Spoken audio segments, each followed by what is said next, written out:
grandes gueules, Mourad Boudjelal, Joël Dagosseri, Zora Bitan, le jeu des 1000 euros RMC le matin à 9h15 avec les grandes gueules, les après-midi chez Vincent Moscato. Il suffit d'envoyer des SMS, RMC par SMS au 7 32 16 et puis c'est un tirage au sort.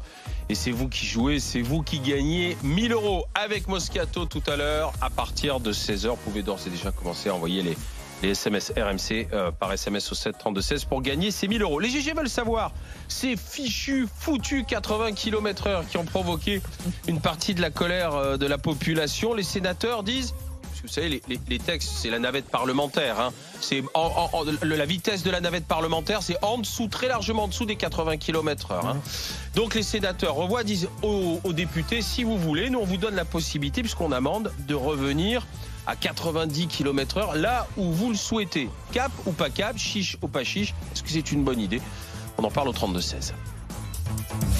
RMC, les grandes gueules veulent savoir. On appréciera au cas par cas la situation de la route. Hein.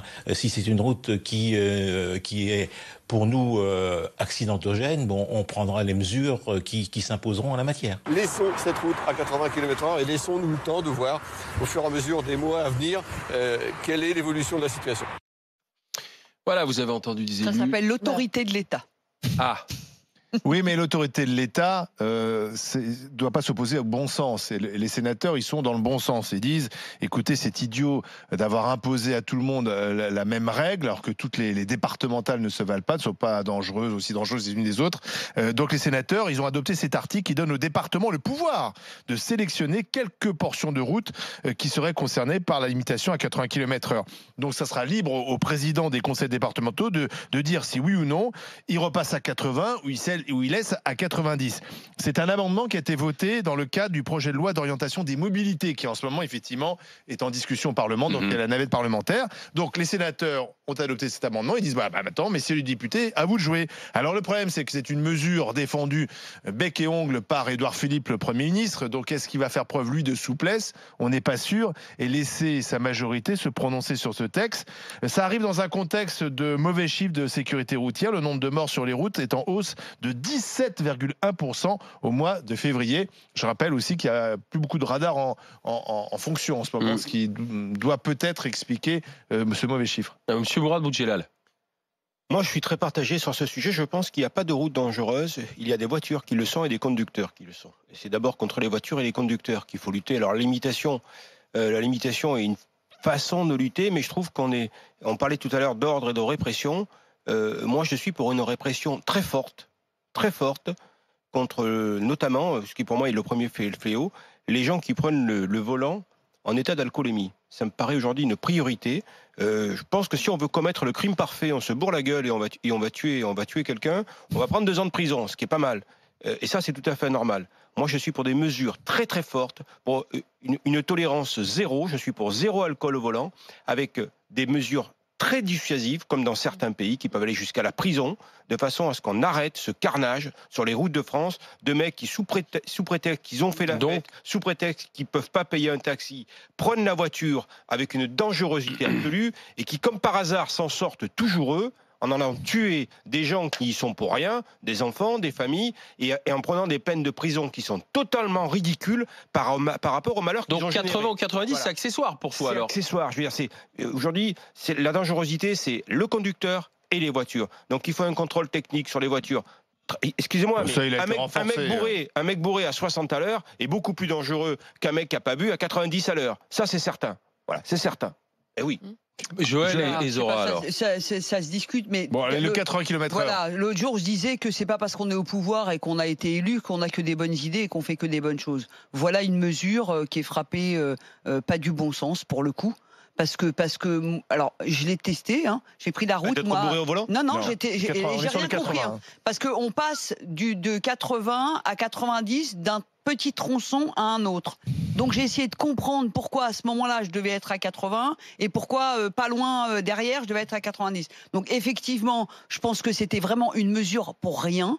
Mais vraiment, elle a rien produit, elle produira rien, et que le problème n'est pas là. Alors la vitesse, effectivement, rouler à 130 sur une départementale, c'est n'importe quoi. C'est un délit. Là, c'est un délit. Il faut qu'il y ait des radars. Rouler à 60 en ville, moi je trouve que même à 50 en ville, des fois on va trop vite parce qu'il y a des piétons qui surgissent de partout. Donc c'est là l'autonomie la responsabilité de l'automobiliste. À Paris, c'est des mais là, c'était une mesure impopulaire, gratuite, qui n'a pas eu d'effet.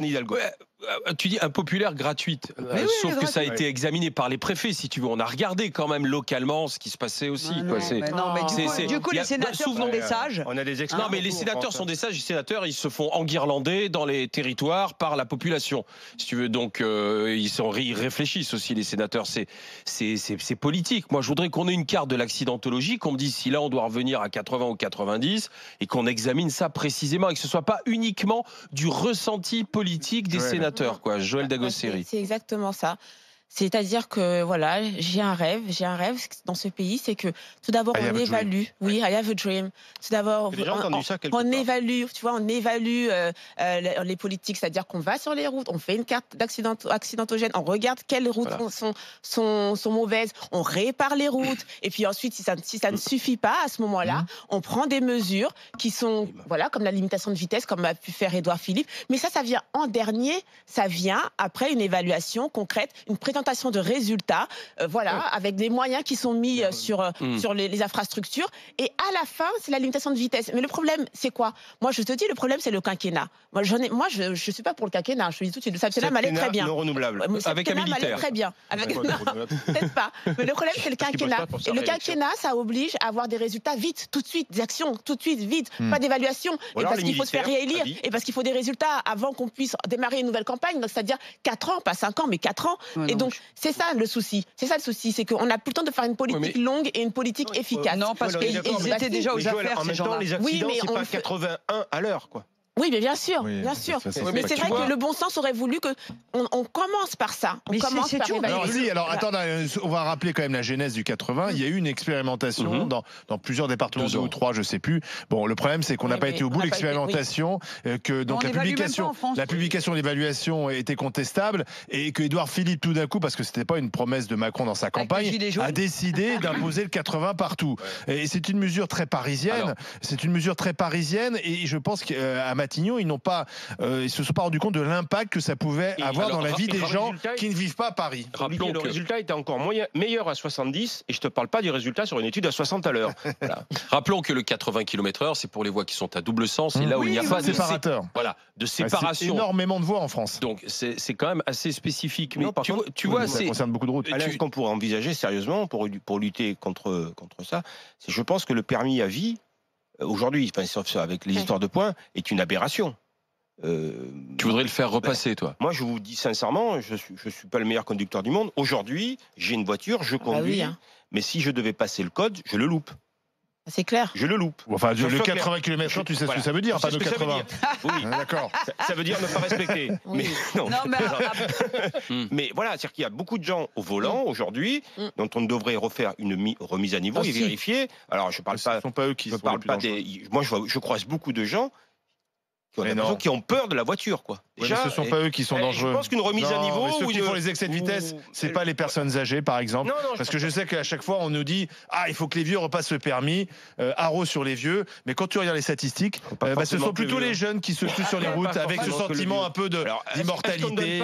Est-ce qu'on donne pas aussi le permis aujourd'hui trop facilement? Non, là, attends, je le cherche encore. Je vais passer le numéro de téléphone de ma fille. Premier coup. Moi, je voudrais juste rajouter qu'il y a un problème. Sur des décisions comme celle-là, Joël disait qu'effectivement le quinquennat c'est trop court et du coup ça empêche, ça les oblige à des mesures. Faut pas oublier que l'ensemble de la classe politique qui arrive au pouvoir fait de la politique depuis très longtemps. Emmanuel Macron a écrit 2 bouquins avant d'être élu. Il était ministre lui-même. Les gens sont dans cet univers depuis longtemps. Et quand ils arrivent au pouvoir, on a l'impression que c'est des bleus. Ils découvrent. Non, c'est des gens qui ont des idées. C'est des gens qui pensent à des choses. C'est des gens qui rêvent de transformer transformer la France. Et donc, quand ils prennent des décisions, ils les prennent pas sans. Soit ils sont complètement inconscients et à ce moment-là, ils sont dans 80, je suis pas sûr que vous avez beaucoup réfléchi. Non, mais ce que je veux dire, c'est qu'on peut pas les dédouaner. C'est pas des bleus non plus. Je crois qu'ils savent. Ils ont un programme. Non, mais le 80, il y avait des arguments. Quand tu écoutais plutôt des gens de Paris nous dire mais le 80, écoutez, qu'est-ce que vous avez à pleurnicher ça va vous faire 5 minutes de plus sur la route. Arrêtez de râler. C'était ça le discours qu'on entendait des gens de Paris, de certains journalistes parisiens, d'Édouard Philippe. C'était ça l'argument. Écoutez, vous n'allez pas pleurnicher, ça fait 5 minutes de plus sur votre parcours. Sauf que c'est pas les 5 minutes qui posaient problème. Mais non. Ce qui pose problème, c'est juste que tu te fais gauler et que derrière, il faut que tu payes une amende et que tu perds des points. Et que pour certains, ce qui pose problème, c'est que les routiers roulent aussi à 80. Ce qui fait que tu te retrouves avec des fils. C'est ça aussi. Et c'est la répétition aujourd'hui, malgré la petite marge d'erreur, si tu veux. Tu as de plus en plus de gens. Plus tu es sur la route dans les départements qui nécessitent que tu prennes ta voiture, plus la probabilité de te faire sanctionner pour un excès de vitesse est grande. Et derrière, il faut payer une amende. Donc c'est ça. Et perdre son permis à la campagne, c'est plus emmerdant que perdre son permis dans un centre-ville. Parce qu'ils sont assez malins, les sénateurs. Et moi, je pense que là, ils font de la politique, les sénateurs. Rappelons que le Sénat. Non, c'est pas leur genre. Mais le Sénat, il est à droite. Le Sénat, il y a eu l'affaire Benalla. Là, ils sont là. Là, ils ont des ailes. Le Sénat, si tu veux, ils ont les muscles qui ont poussé, ils bombent le torse et ils disent à la République en marche.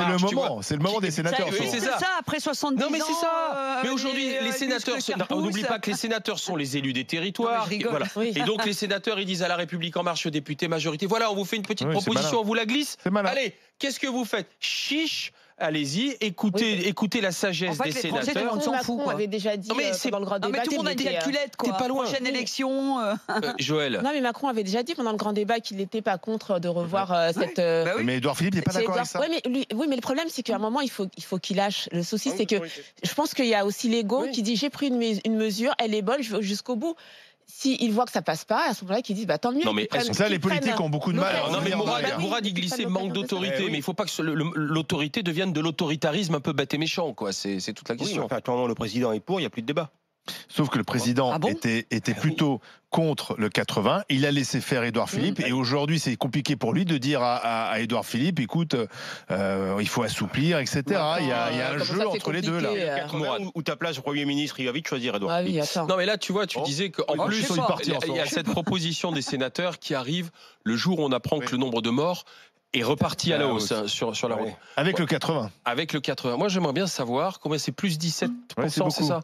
Les radars. Mort de quoi, vitesse. Voilà. Moi, j'aimerais savoir de où sont mortes ces personnes, de quoi elles sont mortes. Est-ce que c'est des accidents qui sont dus à l'alcool? Est-ce que c'est sur le 80 km/h? Est-ce que c'est parce que c'était des routes où il y avait le 80 km/h? Est-ce que ce sont des excès de vitesse? Le profil de ces personnes qui se sont tuées aussi, tu vois, est-ce que ce sont des jeunes conducteurs, ce sont des conducteurs qui sont un peu âgés? Est-ce que c'est, tu vois, ça, malheureusement on ne sait pas. Et donc, il faut ça mérite d'être regardé. Ils les ont, les statistiques, les sécurités routières. Le problème, c'est que comme c'est politisé et que on utilise un peu ces chiffres pour soit aller dans le sens de plus de répression, un peu bête et méchant, soit au contraire de faire plus de prévention, un peu bête et méchant. Non, mais de toute façon, la route, plus on est ferme et mieux c'est. Je veux dire, il y a pas de discussion à avoir. Quand on voit en ville, moi je roule en ville, je peux vous dire qu'à 50 en ville, on roule vite. Moi je roule super Paris, doucement. Ça fait 10 ans qu'on ne roule pas à 50. Non, mais moi je roule jamais à 50, même la nuit. Même en banlieue. À 50 à l'heure, tu roules, tu te fais klaxonner, quoi. Où ça? Derrière. Non, mais où ça, en ville? Pas à Paris, à Toulon peut-être. Ah oui. Ouais, à Toulon. Oui, et ben en banlieue parisienne. Ou quoi? Voilà, c'est comme ça que ça se passe, non? Alain, tu connais très bien Nice. Il vient d'imiter un Niçois ou un Toulonnais? Non, un Niçois. Non, c'est le. La promenade des Anglais, il y a tous les Niçois se rappellent de cette fameuse matinée où ils ont contrôlé la promenade des Anglais. Ça a été l'embouteillage du siècle. C'est l'embouteillage du siècle. C'est vrai. Dans un instant, on se retrouve sur RMC et RMC Story pour le match des GG. Deux équipes face à face. Le pack Boudjelal Truchot face à la finesse, à l'intelligence, à l'esquive avec Joël Dagosseri et Zora Bitan. Un match qui s'annonce passionnant avec à la clé un week-end dans le Beaujolais à gagner. Restez avec les GG, restez avec les grandes gueules. RMC jusqu'à midi, les grandes gueules.